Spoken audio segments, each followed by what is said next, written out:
잘 오셨습니다. 성령 충만하시고 승리하십시오. 1992년에 우리나라는 종말이라고 하는 그런 세상 종말이라고 하는 것에 의해서 굉장히 광풍 같은 시간들을 보낸 적이 있습니다.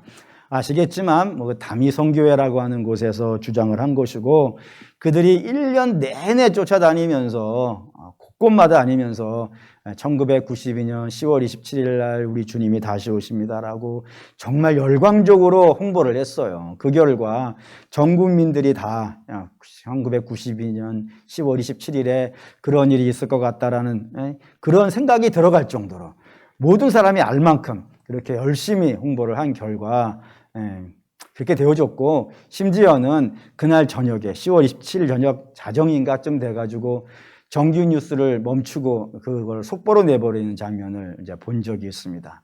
그 정도로 굉장히 핫했던 것이 이 1992년의 이야기입니다. 그런데 이 1992년에 세상에 종말이 올 거라고 이야기하는 사람들의 사상적인 근거가 두 가지 정도가 있다라고 되어져 있어요. 그 중에 하나가 뭐냐면 데살로니가전서 5장 4절입니다. 5장 4절.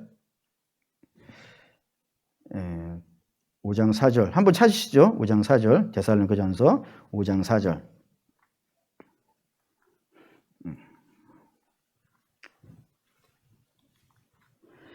데살로니가전서 5장 4절. 한번 읽겠습니다. 형제들아, 너희는 어둠에 있지 아니하매 그날이 도둑같이 너희에게 임하지 못하리라. 내용은 어둠에 속하지 않은 자들은 재림의 때가 도둑같이 오지 않는다 이거예요. 그렇기 때문에 자기들은 빛 안에 거하는 자들이니까 도둑같이 갑자기 임하는 것이 아니라 그날과 그 시간을요, 우리는 안다 이겁니다. 알기 때문에 이야기한다라고 하는 것이 첫 번째 사상적 근거이고, 두 번째는 그 당시만 해도 세기말이라서 1999년에 세상이 종말한다고 하는 그런 이야기들이 비일비재로 많이 있었단 말입니다. 근데 그거를 기독교적인 관점으로 끌고 오면 세상 종말이 있기 전에는 7년 대환란이 있어야 되는 거예요. 그리고 7년 대환란 이전에 주님이 재림하셔야 되기 때문에 이런 거를 좀 어려운 말이긴 하지만 신학적으로 전천년설이라고 합니다. 전천년설에 기반을 두고 있는 소설을 여러분들이 혹시 보신 분이 있을까 모르겠는데 그 책이 휴거라고 하는 책입니다. 그런 것이 이제 전천년설이라고 하는 학설의 기반을 갖고 있는 것인데, 그런 것들의 영향을 받아가지고 1999년에 멸망할 거니까 그 앞에 7년을 빼면은 1992년에 주님이 재림하신다라는 겁니다. 이런 것들을 우리가 흔히 말해서 시한부 종말론 이렇게 말한다 이겁니다. 시간을 정해놓고 세상이 망한다라는 것이죠. 근데 다들 아시겠지만 10월 27일에는 그런 일이 벌어지지 않았습니다. 그날이 벌어졌다면 우리는 여기 있지 않겠죠. 우리 여기 있는 걸로 봐서는 그날 우리 주님이 재림하신 것이 아니라는 건 분명히 알 것입니다. 근데 그게 문제가 되는 게 있는 거예요. 뭐가 문제가 되냐면, 그렇게 시한부 종말이 일회성으로 나타나는, 한번 나타났다가 없어지는 그런 해프닝이라면은 우리가 여기서 이야기할 필요가 없습니다. 근데 교회사를 열어보면 이 시한부 종말론을 가지고 이야기하는 사람들이 시시때때로 계속 나오는 거예요. 지난 2000년간 역사를 봐도 수도 없이 등장을 했다 이겁니다. 하나 나타났다가 사라지면 또 다 나타나고, 또 얼마 지나면 또 나타나고. 근데 이게 나타날 때마다 조금씩 발전을 하는 거예요. 사람을 속이려고 하니까 옛날 방식으로는 되겠어요, 안 되겠어요? 안 되는 거예요. 그러니까 조금씩 발전을 해가니까 나는 안 속아, 나는 그런데 안 속아라고 했던 사람들이요, 다음에는 속게 되는 일이 발생이 되더라 이거예요. 속게 되어지면은 신앙과 삶이 다 망가지는 거예요. 인생 전체가 다 망가진다고 보셔도 무방할 정도예요. 어마어마한 피해를 발생시키더라 이겁니다. 그러니 당연히 조심하셔야 될 것이고, 더 나아가서는 한 단계 더 나간다면 더 심각한 문제가 있어요. 그게 뭐냐면 재림이 양치기 소년의 거짓말이 돼버린 거예요. 양치기 소년 이야기 아시죠? 양치기로 갔다가 심심하니까 늑대 나타났다가 소리 지르면 마을 사람들이 그냥 불이 나게 몽둥이 들고 쫓아오니까 그게 재밌어가지고 계속 한 거예요. 그랬더니 정말로 늑대가 나타났을 때는요, 아무도 하지 않는 일이 발생이 돼버렸다 이겁니다. 근데 재림이 그렇게 돼버린 거예요. 시한부 종말론을 계속 이야기하고 2000년간 얘기하다 보니까 그리고 안 오고 뭐 이렇게 돼버렸으니 사람들이 지금 재림 이야기를 하면요 다 신뢰하지 않는. 근데 세상 사람들이야 신뢰하지 않는 것이 당연하겠지만 성도들마저도 재림이 그렇게 피부에 와닿지 않게 되어진다면요 이거는 굉장히 심각한 문제예요. 왜냐하면 우리는 주님을 만나야 되고 주 앞에서 판단을 받아야 되는 사람이기 때문에 그냥 그렇게 대비 없이 대책 없이 주님의 날을 기다리면 안 되게 되어져 있기 때문에 그렇다 이겁니다. 그렇기 때문에 성도들은 이 재림에 대해서 알아야 될 것이고 그 재림에 대해서 대비하고 있어야 된다 이겁니다. 그래서 오늘 제가 여러분들에게 드리려고 하는 내용은 두 가지입니다. 하나는 저렇게 시한부 종말론을 이야기하는 내용들이 성경적으로 맞는가 이걸 먼저 좀 확인을 해봐야 되겠고 당연히 뭐 성경적으로 안 맞겠죠. 안 맞으면 예수를 믿는 성도들, 주님 다시 오심을 기다리는 성도들, 천국을 소망하고 있는 성도들은 이 땅을 어떻게 살면서 주님 오심을 기다려야 되는가 요까지 확인하는 것으로 오늘 설교를 진행하려고 합니다. 우선 이 모든 이야기가 시작되어져 있는 원점을 좀 가보시죠. 이 모든 이야기는 어디서 시작이 되어졌냐면 제자들이 예수님에 가서 질문을 한 것에 대해서부터 시작된 겁니다. 그때 제자들이 예수님께 한 질문은 두 가지였어요. 하나는 예루살렘 멸망이 언제 있겠습니까? 라는 것이 첫 번째였고요. 두 번째는 세상의 끝에는 어떤 일이 벌어지겠습니까? 라고 하는 것이 이 두 번째 질문이 된다 이겁니다. 그래서 마태복음 24장과 마태복음 25장은 이 두 가지 이야기의 답을 하는 것으로 되어져 있어요. 예를 든다면 마태복음 24장 4절에서부터 35절까지 이루어지는 모든 이야기는 다 예루살렘 멸망에 해당되는 이야기라고 말씀을 드렸습니다. 그리고 예루살렘 멸망의 이야기에는 세 가지 테마가 등장을 해요. 그 세 가지 테마 중에 첫 번째는 뭐냐면 시기와 때입니다. 예루살렘 멸망에 대해서는 주께서 시기와 때를 말씀하셨을까요? 안 하셨을까요? 예루살렘 멸망이에요. 세상 종말이 아니고. 예루살렘 멸망에 대해서는 예수님께서 시기와 때를 말씀하셨을까요? 안 하셨을까요? 네, 하셨어요. 마태복음 24장 34절입니다. 있죠? 내가 진실로 너희에게 말하노니 이 세대가 지나가기 전에 이 일이 다 일어나리라. 이 세대, 한 세대는 대략적으로 30년에서 40년이라고 하는 그 기간을 갖습니다. 그러니까 그 예수님이 이 말씀을 하시고 나서 30년 내지 40년 안에 예루살렘은 멸망한다라고 시기와 때를 분명히 말씀을 하셨어요. 이게 첫 번째이고, 두 번째 테마는 이 예루살렘 멸망에는 징조가 있을까요? 없을까요? 징조가 있습니다. 뭐 예를 든다면 거짓 그리스도가 나타나고, 그리고 자연재해가 발생하고, 그리고 불의의 멸망에 가증한 것이 이 땅에 세워지고, 뭐 이런 등등등의 예루살렘 멸망의 징조들이 막 쭉 등장을 합니다. 그래서 징조도 말씀을 하셨어요. 세 번째 테마, 이 예루살렘 멸망이 있을 것인데 그때 대비하라고 하는 대비의 방법이 있을까요? 없을까요? 있어요. 어떻게 대비하게 되어져 있냐면 산으로 도망가라 돼 있어요. 그때 산으로 도망갈 때 뒤돌아보지 말라고 돼 있고, 옥상에 있으면 집에 고도까지로 들어가지 말라고 했어요. 뒤 조금도 돌아보지 말고 총알같이 산으로 도망가야 된다라고 하는 대비의 방법도 여기에 기록되어져 있습니다. 이게 35절까지의 이야기예요.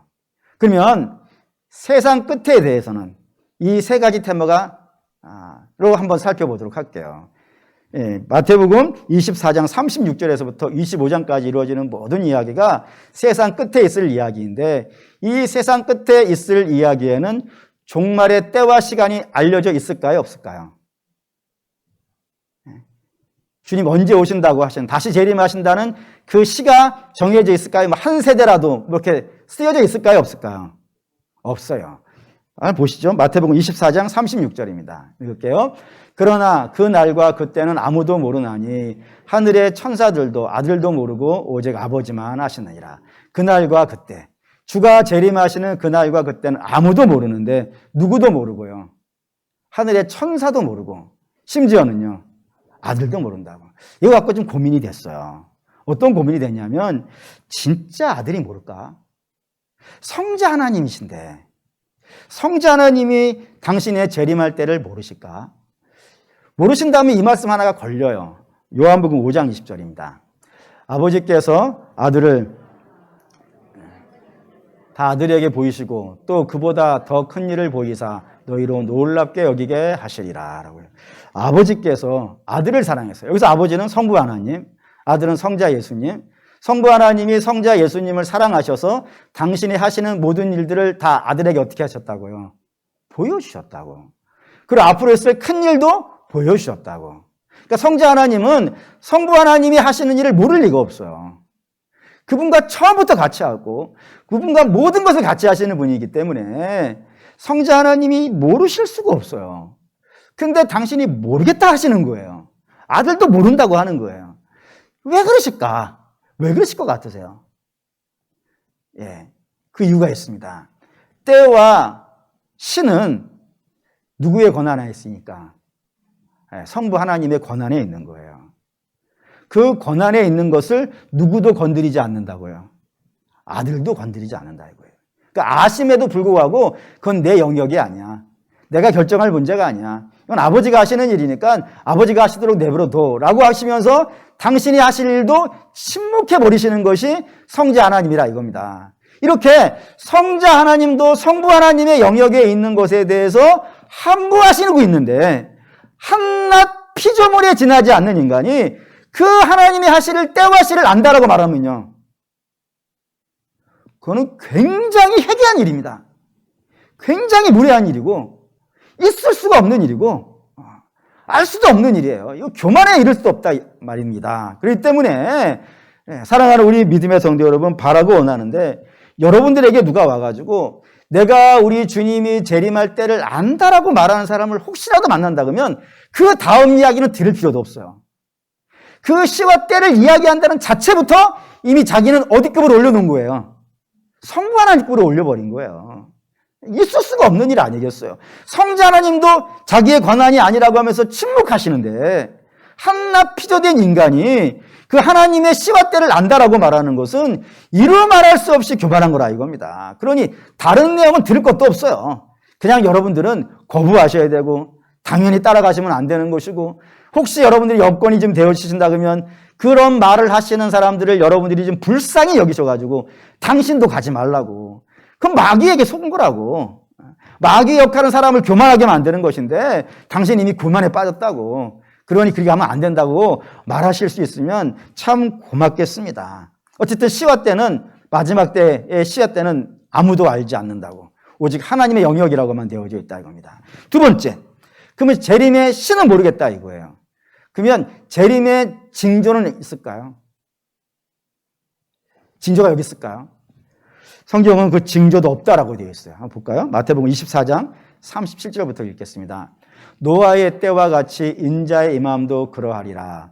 홍수 전에 노아가 방주에 들어가던 날까지 사람들이 먹고 마시고 장가들고 시집가고 있으면서 홍수가 나서 그들을 다 멸하기까지 깨닫지 못하였나니 인자의 임함도 이와 같으리라. 주께서 재림하시는 날이 뭐와 같다고요? 노아의 홍수 시대와 같다고요. 그 말이 뭔 말이냐면은 노아가 방주를 짓죠. 홍수 때문에. 그 방주를 몇 년에 걸쳐서 지었을까요? 120년입니다. 120년에 걸쳐서 산 위에다가 짓는 거예요. 어마어마하게 크지 않겠어요. 그러니 뭐 산 밑에 있는 사람들도 어마어마한 크기니까 뭐 보이지 않겠습니까? 근데 그걸 보면서도 불구하고 하나님이 심판하실 것이라는 징조를 어디를 받아요? 방주 외에는 안 보이는 거예요.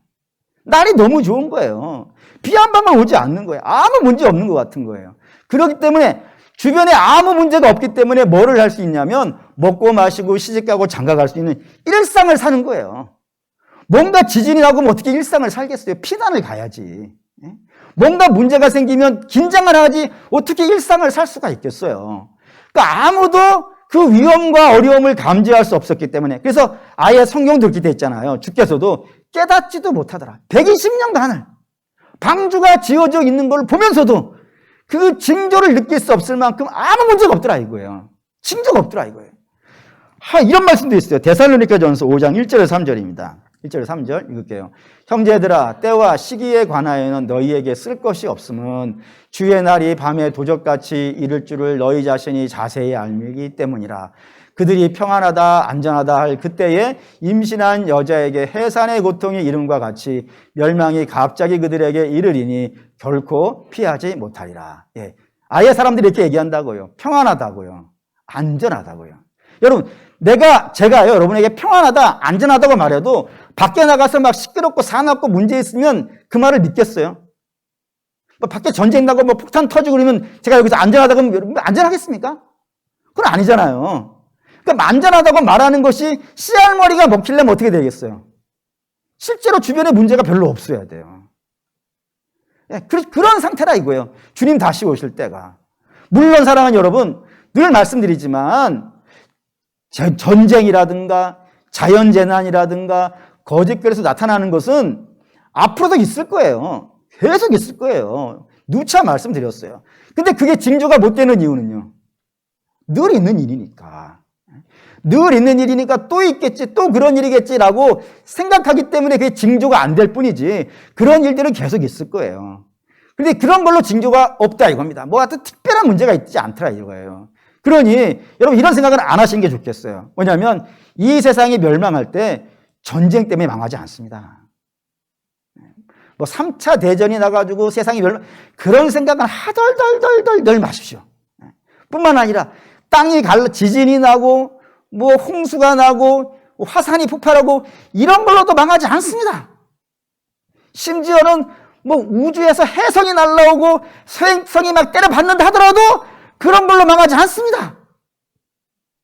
걱정하지 말라 이거예요. 이 세상이 망하는 이유는 단 한 가지밖에 없다 이거예요. 성경은. 그게 뭐인 거예요?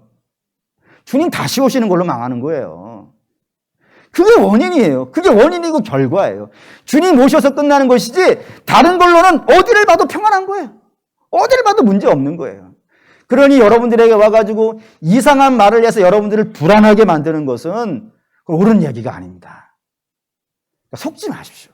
여러분들을 자꾸 불안하게 만드는 것은 여러분들로 하여금 불안하게 만들어서 악한 이득을 꾀하려고 하는 자들의 단계일 뿐이지 여러분 결코 그런 걸로 망하지 않습니다. 오직 이 세상이 망하는 것은 복음이 땅끝까지 전해지고 우리 주님께서 이 땅에 다시 오심으로 이 세상이 끝난다는 사실을 여러분들이 기억하실 필요가 있어요. 그러면 이제 질문이 하나가 생겨요. 어떤 질문이냐면 우리 주님은 왜 성도들에게 때와 징조를 알려주시지 않을까요? 알려주시면 좋을 것 같은데 우리는 더 대비를 잘할 것 같은데 그럴까요? 알려주시면 대비를 잘할까요? 한번 예를 들어보겠습니다. 2가지 정도 예를 들어볼 텐데 예를 좀 이야기로 들어볼게요. 예를 드는 겁니다. 2023년에 주님이 다시 오십니다. 우리가 정확히 알고 있는 거예요. 어디 가서 그런 말 하지 마십시오. 이건 예예요, 예. 어디 가서 우리 목사님이 예배 중에 2023년에 주님 오신다고 자는 거예요. 그때부터. 자다가 딱 깼어. 2023년 오신가 보다. 이러고 나가면 곤란한 거예요. 예? 잠을 깨웁시다. 이제부터는. 2023년에 주님이 오시는 거예요. 이거 알아요. 그러면 2022년까지는 오실까요? 안 오실까요? 안 오시겠죠. 정확하게 23년을 안다니까요, 지금 우리가. 그러니까 22년에는 안 오실 거예요. 안 오실 것이니까 심판도 없겠죠. 그러면 그때를 어떻게 살까요? 예, 뭐 재밌게 사는 거지, 네 마음대로. 예. 막 살아도 문제 안 될 것 아니겠어요? 그렇지 않겠습니까? 주님 어차피 내년에 오실 거니까. 예. 그러니까 올해는 만판 노는 거예요. 마지막 광날의 밤이다 해가지고. 예. 이때 아니면 언제 놀 거냐? 노세 2022년에 노세 2023년에는 못 노나니? 그런 노래 부르면서 부지런히 놀 것 아니겠어요? 우리 주님이 그 모습을 보고 싶어 할까요? 그러면 얼마나 세상이 악해질까요? 하나님을 겁내지 않는 세상이 된다면 얼마나 세상이 악해지겠냐는 말이에요. 반대로 이해해 봅시다. 그럼 2022년까지는 놀았어요. 그럼 2023년에는 어떻게 할 것 같으세요? 엄청 긴장해야겠죠? 엄청 긴장해가지고 다 뭐 할 것 같으세요? 다 포기하고 산으로 가야겠죠? 왜요? 이 땅에 있으면 짓는 게 뭐니까? 세 바퀴 더 짓겠어요? 다 산으로 가는 거예요. 공부를 뭐하러 하겠어요? 어차피 10월 27일 날 주님 오시면 10월 11월 달에 수능 보잖아요. 그러니 수능이 11월 달에 보는데 10월 27일에 와버리시면은 시험 볼 일 없겠네? 그러면 그때부터 뭐 하면 되겠어요? 살아가서 놀면 되지. 직장 생활은 뭐하러 하겠어요? 주택청약은 뭐하러 해요? 11월 끝나는데 내년에 영순이 되는데 어떡할 거예요? 뿐만 아니라 애는 뭐하러 나가요? 키우지도 못할 텐데. 다 내려놓고 산에 가서 아무 죄도 안 짓고 거기 몰래 숨어가지고 있는 것이 100배는 낫지 않겠어요? 그 꼴을 우리 주님이 보시려고 할까요? 유대인 철학자 중에 스피노자라고 하는 사람이 있습니다. 그 스피노자가 한 유명한 말을 여러분 대부분 아실 거예요. 뭐라 했냐면 내일 세상이 멸망하더라도 나는 오늘 뭐 하겠다고요? 사과나무 심겠다고. 그게 성경에 가까워요. 우리 주님은 오늘을 우리로 하여금 믿음의 삶을 오늘 살라고 하신다니까요. 그래서 오늘 이 말씀도 한번 읽어보죠. 마태복음 24장 40절 41절 읽겠습니다. 그때에 두 사람이 밭에 있음에 한 사람은 데려가고 한 사람은 버려둠을 당할 것이요. 두 여자가 맷돌질을 하고 있음에 한 사람은 데려가고 한 사람을 버려둠을 당할 것이라. 굉장히 많은 이야기를 할 수 있는 본문인데 오늘 주제로만 끊어서 하나만 이야기할게요. 뭐냐면 주님이 다시 오시는 상황이에요.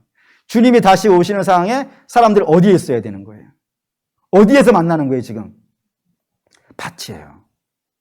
밭에서 만나고 있어요. 밭에서 한 사람은 데려가고 한 사람은 남겨준다고요. 그 밭이 어디 있겠어요? 여러분의 일터 아니겠어요? 여러분이 삶을 살고 있는 그 현장이라고요. 딴 데가 산이 아니라니까요. 산에서 한 사람은 데려가고 한 사람은 내려두고 아닌 것이 아니라 여러분들이 매일같이 살아가고 있는 오늘도 가서 밭 갈고 애쓰고 땀 흘렸던 그곳에서 주님 만나기로 돼 있단 말이에요. 그럼 거기 가야지. 산을 가면 안 되는 거예요. 뿐만 아니라 가정주부는 어디서 만나는 거예요? 그치고 남편과 자녀를 위해서 맷돌을 달고 있는 것 아니겠어요 지금? 그 주방에서 음식을 하고 있는 중에 주님 만나게 돼 있단 말이에요. 그 역할을 포기할 수가 없는 거예요. 그러니까 성도라고 하는 사람들은 늘 이렇게 하나님께서 내게 주신 하루를 사는 거예요. 하나님께서 여기 있으라 하는 곳에서 일터에서 일해야 될 시간이라면 가서 하는 것으로 해야 되고 자녀를 먹이는 시간이라면 그 먹이는 걸 하면서 주님을 기다리는 것으로 되어져 있더라 이겁니다. 그러니 뭐 징조가 뭐가 필요하겠어요. 내가 오늘 살고 있는 그 삶인데. 그래 그렇다 이겁니다. 그렇기 때문에 때와 시는 우리 주님께서 징조나 이런 것들은 뭐 굳이 알려줄 필요가 없어요. 매 순간이 주님 기다리고 매 순간을 삶에서 만나야 되니까. 그러면 때와 시는 알려주시지 않았지만 이 때와 시가 언제든지 나타났을 때 그 주님을 만날 수 있는 대비 방법은요. 알려주시더라 이거예요. 한번 보시죠. 24장 42절에서 44절 읽겠습니다. 그러므로 깨어있으라. 어느 날에 너희 주가 임할는지 너희가 알지 못함이니라. 너희도 아는 바니 만일 집주인이 도둑이 어느 시각에 올 줄을 알았더라면 깨어있어 그 집을 뚫지 못하게 하였으리라. 이러므로 너희도 준비하고 깨어있으라. 생각하지 않는 때에 인자가 오리라. 분명히 말씀하시기를 너희 깨어있어야 돼. 자고 있으면 안 돼. 엉뚱한 데 마음 뺏기고 있으면 안 돼. 깨어있어야 돼. 깨어서 뭐 하라고요? 준비하고 있어야 된다고요. 딴짓 하지 말고 정신 바짝 차리고 언제든지 주님 다시 오심을 볼 수 있도록 하라 이겁니다. 그런 관점에서 아까 맨 처음에 읽었던 데살로니가 5장 4절을 다시 생각하셔야 돼요. 그 악한 자들이 자기들은 비단에 있기 때문에 주님 다시 오시는 날을 안다라고 얘기했었는데 데살로니가 전서는 그런 관점에서 쓰여져 있지 않는 겁니다. 거긴 뭐라고 되어 있는 거냐면은 우리가 어떻게 알고 있는 거예요? 날과 시로 알고 있는 것이 아니라 매일매일을 깨어 준비하고 있단 말이에요. 매일이 오늘이에요. 오늘 주님을 만나는 거예요. 그런 마음으로 오늘을 살고 있는 거예요. 직장에서, 가정에서, 어디에, 심지어는 여행 갈 수도 있죠. 모든 내가 해야 될 그 순간순간을 매일매일 그 순간순간을 어떻게 하고 있는 거예요. 정신 바짝 차리고 주님 맞을 준비를 하고 살아가고 있어야 된다 이겁니다. 나를 아는 게 아니라 매일을 준비하기 때문에 문제가 없더라는 거예요. 그러면 이렇게 생각해 보시죠. 어떻게 준비해야 될까요? 좀 구체적으로 깨어서 준비하라는 거 있는데 깨어는 것까지는 알겠는데 준비하고 있다면 뭐를 준비하고 있어야 될까요? 성경은 이걸 굉장히 얘기를 많이 합니다. 때와 시에 대해서는, 징조에 대해서는 침묵하고 있는 성경인데 방법에 대해서는, 어떻게 기다려야 되는지는 굉장히 얘기를 많이 해요. 그 중에서 오늘 제가 여러분에게 세 가지만 이야기를 할게요. 세 가지만. 너무 많지만 세 가지만 끊어서 얘기하면, 계시록 13장과 14장을 여러분들이 기억하실 필요가 있습니다. 계시록 13장에는 두 마리 짐승이 올라와요. 하나는 바다에서 올라오는 것이 있고, 하나는 땅에서 올라오는 짐승이 있어요. 근데 바다에서 올라오는 짐승은 뭐 다 설명하기는 어려우니까 제가 그냥 정의로만 내려드릴게요. 바다에서 올라오는 짐승은 세상의 권력과 힘이에요. 나라예요. 그런 세상의 어떤 집단이 하나가 있어요. 그게 바다에서 올라오는 짐승이고, 땅에서 올라오는 짐승은 세상에 하나님과 관계없는 지식과 지혜와 철학과 사상과 학문과 종교, 이 사상적인 것이 전부 다 땅에서 올라오는 짐승이에요. 그래서 이 바다에서 올라오는 나라와 땅에서 올라오는 지식이 서로 연합을 한 거예요. 뭐 하려고요? 하나님을 대적하려고. 그래서 만들어낸 게 뭐냐면 666이에요. 그거를 성도에게 임받게 하려고 한답니다. 어디에다가요? 이마와 손에다가. 그걸 뭐 바코드 이런 식으로 생각하면 절대로 안 돼요. 이마는 뭐냐면은 생각을 하는 데입니다. 이마는 박치기 하라고 있는 것이 아니고, 이마는 못 박으라고 있는 것이 아니고, 이마는 뭐 하고 있는 거예요? 생각하라고 있는 거예요. 손은 뭐 하고 있는 거예요? 옆에 있는 사람 치라고 있는 것이 아니고 일하라고 있는 거예요. 그러니까 생각하고 일하는 것이 다 어디에 묶여있기를 원한다고요? 세상에 묶여있기를 원한다 이거예요. 그래서 자꾸 이 세상은 여러분들에게 믿음으로 생각하지 말라 이거예요. 어떻게 세상을 믿음으로 살아? 세상은 세상의 방법이 있어 라고 하면서 여러분 생각을 자체를 다 세상으로 돌려놓으려고 그러고, 또 여러분이 하는 일 모든 것을 세상으로 옮겨놓으려고 한단 말이에요. 그게 세상이 가지고 있는 구조예요. 근데 그 구조에 맞서는 사람들이 있는 겁니다. 그게 계시록 14장이에요. 14장 1절. 14장 1절 읽을게요. 또 내가 보니 보라, 어린 양이 시온산에 섰고 그와 함께 14만 4천이 서 있는데 그들의 이마에는 어린 양의 이름과 그 아버지의 이름이 쓴 것이더라. 예. 그 세상과 딱 맞서 있는, 세상과 맞서 있는 시온산에 어린 양은 뭐겠어요? 예수 그리스도. 그 예수 그리스도와 함께 서 있는 14만 4천 예 사람들이 있다 이겁니다. 저 사람들이 누굴까요? 성도예요. 뭘 보면 성도인 줄 알겠어요? 저들의 이마에 뭐가 찍혀 있다고요? 어린 양의 이름이 찍혀 있다고요. 다르죠. 13장에는 그들의 이마에 뭐가 꽂혀 있고 세상이 꽂혀 있고, 하나님의 백성에는 그 이마에요 예수 그리스도가 찍혀 있다 이거예요. 그럼 저들은 무슨 생각을 하겠어요? 안 지나서나 예수님 생각인 거예요. 세상이 아무리 유혹을 한다 하더라도 그 유혹에 넘어가지 않는 거예요. 철저히 예수예요. 세상이 이렇게 유혹해요. 아담에게 한 유혹인데, 첫사람 하와에게 한 유혹인데, 사단이 와서 그러죠. 선악과를 보여주면서 얼마나 먹음직하냐, 얼마나 부함직하냐, 얼마나 탐나도록 멋있냐 라고 이렇게 유혹을 한단 말이에요. 근데 저 하나님의 어린 양의 이름이 박혀있는 사람들은 그걸 보면요, 쓸데없는 소리 하고 앉아있네. 할 일 없어 집에서 가서 밥이나 해. 이런 잘못했습니다. 어쨌든 그렇다 이거예요. 거기 안 넘어간다 이거예요.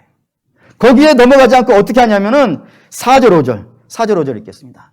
이 사람들은 여자와 더불어 더럽히지 아니하고 순결한 자라, 어린 양이 어디로 인도하든지 따라가는 자며 사람 가운데에서 속량함을 받아 처음 익은 열매로 하나님과 어린 양에게 속한 자들이니 그 입에 거짓말이 없고 흠이 없는 자들이라. 예. 저들은 어린 양께 속하여서 믿음으로 살고 있다고요.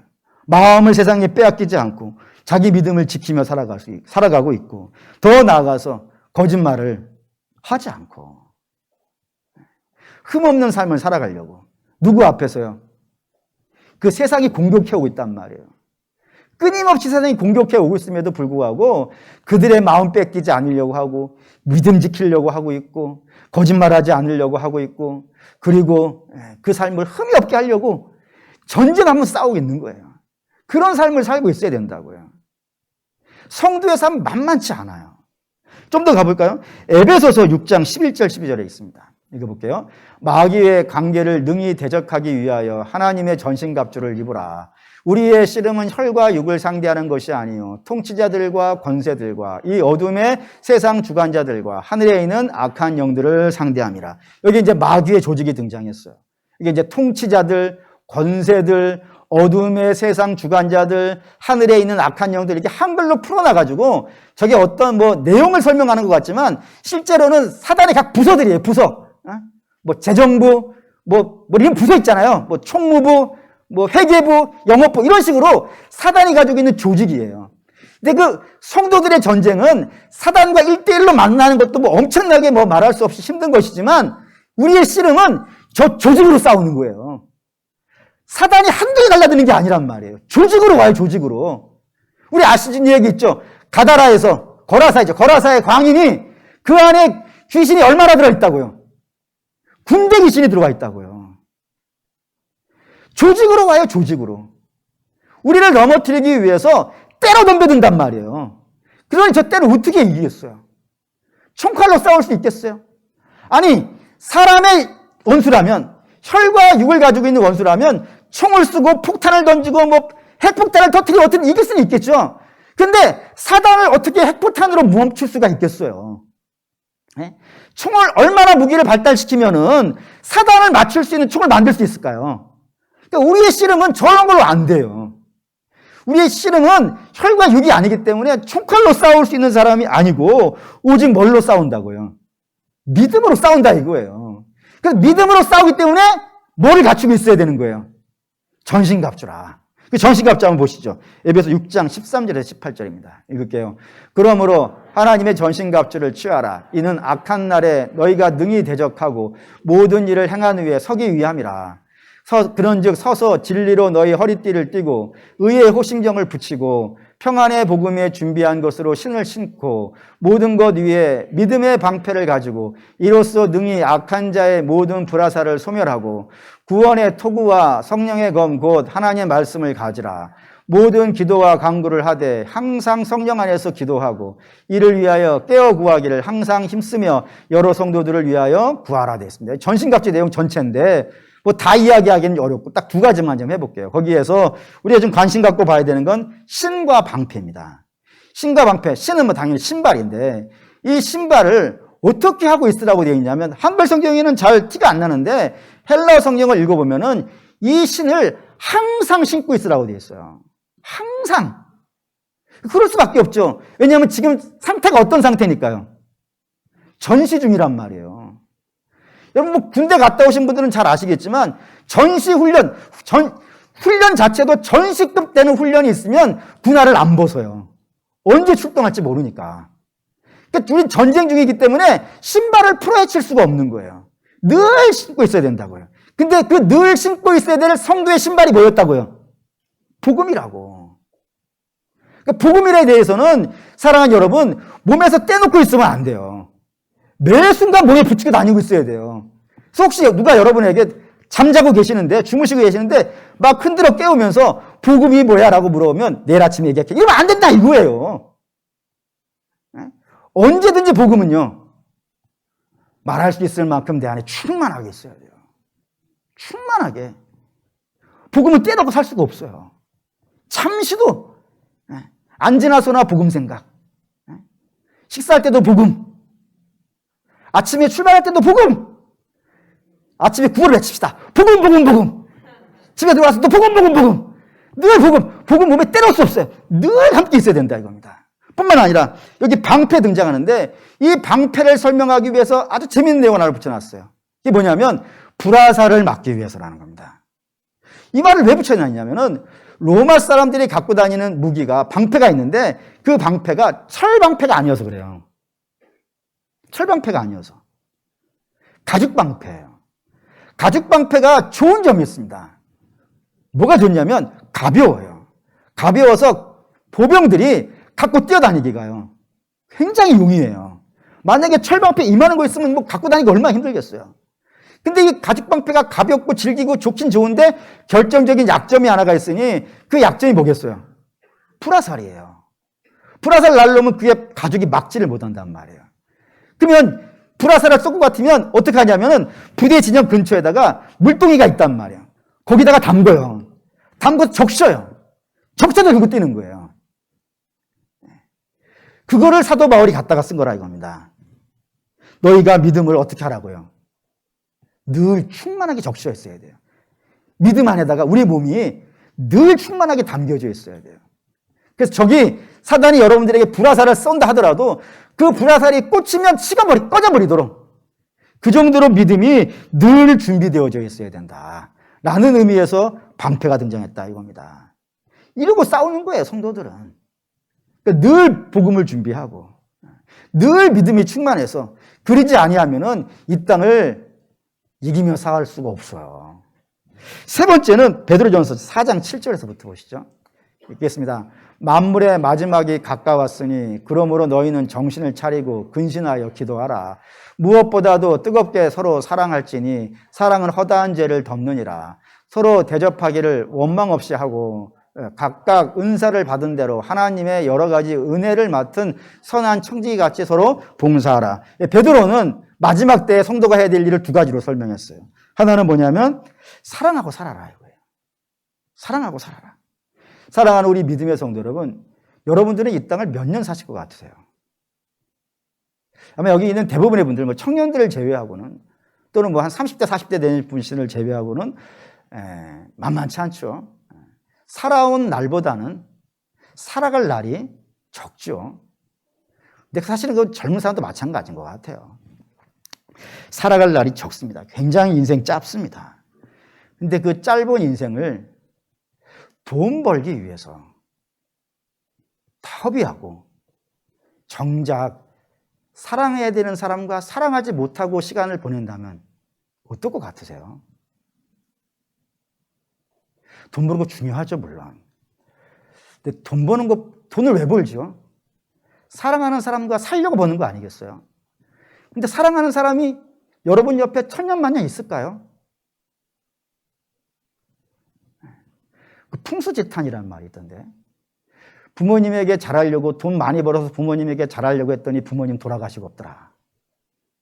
그런 이야기 뭐 늘 듣는 거 아니겠어요? 사랑하기 위해서 돈을 버는데 돈 버느라고 사랑하는 사람이 가버렸으니 이거 뭐하러 번 거죠? 저는 굉장히 후회되는 일이 있어요. 왜냐하면 제가 30대를 좀 미쳐 살았어요. 뭐에 미쳐 살았냐면 교회에 미쳐 살았어요. 청년부 내 인생에게 전부였어요. 거기에서 온몸을 바쳐 살았더니 결국에는 애들하고 보내는 시간이 별로 없어요. 그래서 지금 같이 있으려고 그러니까 애들도 힘들어해. 그래서 같이 자자 그러면 다음에 오세요. 아, 어려워요. 어린아이 키우시는 분들 계시면은 그 시간 다시 오지 않습니다. 사진으로 남겨놓기보다는 마음으로 찍으십시오. 그뿐이겠, 자녀뿐이겠습니까? 남편하고 뭐 천년만년 살겠습니까? 부인하고 천년만년 살겠습니까? 뭐 부모님하고 천년만년 살겠습니까? 다 얼마 남지 않은 거예요. 집에 가서 한번 계산해 보세요. 여러분의 가족들하고 식사 한 번 하는데 한 20분 정도면 끝나지 않습니까? 앞으로 한 10년 한다고 해가지고 20분씩 한 10년에 한 번 계산해 보세요. 그게 1년이 될까? 얼마 없어요. 같이 식사할 시간도 얼마 없어요. 그 시간을 좀 허비하지 마시고 하나님께서 주신 귀한 시간이지 않습니까? 그 시간에 사랑하고 살아야죠. 특별히 사랑하는 사람들. 원수까지는 못한다 하더라도, 원수까지 하면 더 할렐루야지만 거기까지는 못 간다 하더라도 사랑해야 되는 사람하고는 충분히 사랑하고 시간을 같이 보내야 되지 않겠어요? 그거 하세요. 뿐만 아니라 반대의 경우도 있어요. 미워하는 걸 없애세요. 그 미워하는 것도 시간 들지 않습니까? 그 미워하다가 사랑하는 시간을 잃어버리면 그거 얼마나 억울해요. 그럼 기도합시다. 하나님, 미워하지는 않게 해주시고 사랑하기는 좀 도와주십시오. 그래서 미움을 없애고 사랑을 많이 하는 시간으로 이 시간을 보내야 되지 않겠어요? 뿐만 아니라 베드로는 봉사도 하라고 되어 있어요. 하나님이 너희에게 은사를 주시지 않았느냐. 그 은사를 갖고 봉사를 하라고 했단 말입니다. 마태복음 25장 갈 때 그 달란트 비유로 말씀드리긴 하겠지만 잠깐만 말씀드린다면 5달란트, 2달란트, 1달란트를 다 나눠줬단 말이에요. 그리고 나서 우리 주님이 다시 오셔서 그거를 내놓으라 하신다는 거 아시나요? 내가 준 것 갖고 뭐 했냐라고요. 특별히 많이 맡으신 분들 계시죠? 여러분, 우리는 자꾸 많이 달라고 해요. 주님께 많이 달라고 해요. 근데 주님이 많이 주시면 많이 청구하는 거 아십니까? 내가 많이 줬는데 많이 준 것 갖고 뭐 했냐 그러면 저는 1달란트만 남겼는데 그게 용납이 안 되기 때문에 5달란트 받은 사람이 5달란트 받아내시는 거예요. 1달란트 받은 사람 1달란트만 내는 것이고, 그러니 주께서 많이 주셨으면 그 많이 받은 걸 가지고 주께서 봉사하라 그러는 거예요. 봉사하라고. 여러분, 아담을 잘 기억하실 필요가 있어요. 하나님이 아담에게 대단히 많은 걸 주셨습니다. 아담보다 더 많이 받은 사람은 없어요. 제가 볼 때는 심지어는 동물하고도 대화가 될 정도로 받은 사람이 아담이에요. 그 아담이 그 받은 걸 갖고 에덴에 청지기 하라 그랬단 말이에요. 근데 그 청지기는 하지 않고 자기 이득을 위해서 에덴을 뺏으려 했단 말입니다. 그 결과 어떻게 되죠? 봉사하지 아니하고 이득으로 쓰려고 그랬더니 에덴을 잃어버리잖아요. 그게 교훈이 되셔야 돼요. 그러니까 하나님이 여러분들에게 각종 은사를 주셨다면 그 은사를 갖고 봉사하시며 살아야 됩니다. 교회에서 하셔야 될 것이고, 교회뿐이겠습니까? 세상에 나가서도 봉사라 그랬으니까 이득은 안 되겠죠, 나한테. 내게 이득은 안 되더라도 우리 주께서 섬기라고 하는 곳에서 내가 가지고 있는 능력을, 은사들을 사용하면서 주님 오심을 기다려야 된다 이거예요. 이 외에도 많이 있는데 성경은 이렇게 설명한다 이겁니다. 그리고 우리 사랑하는 믿음의 성도 여러분, 우리 주님 반드시 오신다고 되어 있어요. 그리고 우리는요, 그 약속을 믿는 사람 아닙니까? 약속을 안 믿는 사람이라 이렇게 살 필요 없어요. 우리는 천국이 없어. 천국이 없는데 그 사람은 뭐 천국을 바라겠어요. 천국이 없는 사람은 이 땅을 사는 거야, 이 땅을. 이 땅에 먹고 마시고 이거밖에 없으니까. 그리고 나중에 멸망하는 것이고. 근데 우리는 천국을 믿는 사람들 아니겠어요. 우리 다시 오실 것이고, 우리 이 땅에서 건져내셔가지고 하나님 나라로 데려가실 것 아니겠습니까? 그걸 기다리고 있는 사람이라 이거예요. 그걸 기다리고 있는 사람은 쓸데없는 호기심, 시간이 언제인지, 때가 언제인지, 또는 징조가 뭐인지, 이건 중요한 게 아니에요. 쓸데없는 호기심이고, 우리가 정말로 관심 갖고 생각해야 되는 건 이때를 내가 어떻게 살 것인가. 주님을 기다리고 있는 때인데, 이 시기는 종말이거든요. 종말 말씀드렸죠? 종말은 우리 주님이 초림과 재림 사이에 아무것도 없어요. 초림이 했으니까 이제 남은 건 재림하셔서 세상을 심판하는 일밖에 안 남았기 때문에 이 전체의 기간을 다 종말이라고 성경이 부릅니다. 이 시간을 사는 거예요. 바라고 원하는데 성경이 살라고 하는 대로 삽시다. 하나님 이렇게 하라, 이렇게 기다리라 라고 말씀하셨으니까 우리 이렇게 기다립시다. 그러면 주께서 그렇게 기다리라고 하셨을 때는 그렇게 기다리고 살아가는 사람이 경건이고, 경건하게 사는 사람은 이 땅에서도, 이 생에서도 복을 받고, 이 생에서도요, 복을 받는다고 돼 있어요. 그걸 믿으시길 바라요. 그러니 헛된 데다 너무 많이 마음 뺏기지 마시고 믿음 지키시고, 그리고 사랑하시고 봉사하시면서 이 땅을 살아가시는 저와 여러분 되시기를 주의 이름으로 축원합니다. 아멘.